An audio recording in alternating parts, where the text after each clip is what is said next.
নমস্কার বন্ধুরা, শুরু হতে চলেছে বিগত কয়েকশো বছরের মধ্যে সব থেকে বড় বলয়গ্রাস সূর্যগ্রহণ। এই গ্রহণটি 2024 সালের দ্বিতীয়তম বলয়গ্রাস সূর্যগ্রহণ। দিনের বেলাতেই কিন্তু নেমে আসবে রাত্রের মতো অন্ধকার। জ্যোতিষ শাস্ত্র মতে সূর্যগ্রহণ বা চন্দ্রগ্রহণকে অশুভ বলে মনে করা হয়, কারণ গ্রহণের সময় অশুভ শক্তি জেগে ওঠে।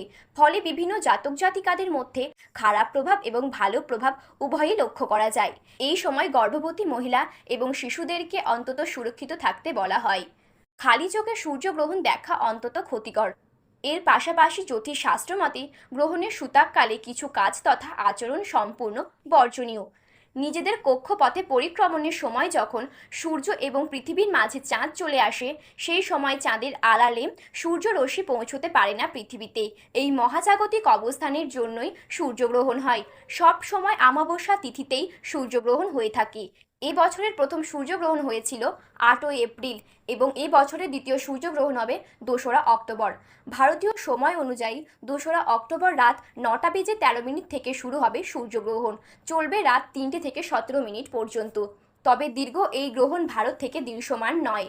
আর্কটিক অংশ, Argentina, Fiji, Chile, Peru, Brazil, New Zealand, আটলান্টিকা, প্রশান্ত মহাসাগর, দক্ষিণ আমেরিকা বিস্তীর্ণ অংশ জুড়ে এই গ্রহণটি দেখা যাবে।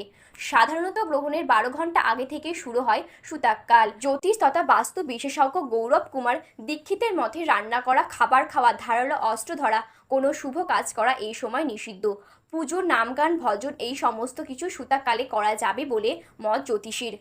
তবে গ্রহণ কোনো দেশ থেকে দৃশ্যমান না হলেও সূতককালে পালনীয় নিয়ম আচার অনুষ্ঠান পালন না করলেও ক্ষতি নেই বলে মত জ্যোতিষীর। তো এই ছিল আজকের গ্রহণ সম্পর্কে বিস্তারিত খবর। এই রকম গ্রহণ সম্পর্কে আরও বিস্তারিত খবর জানতে হলে আমাদের চ্যানেলটি সাবস্ক্রাইব করে পাশে থাকা বেল বাটনটি অল করে রেখে দেবেন।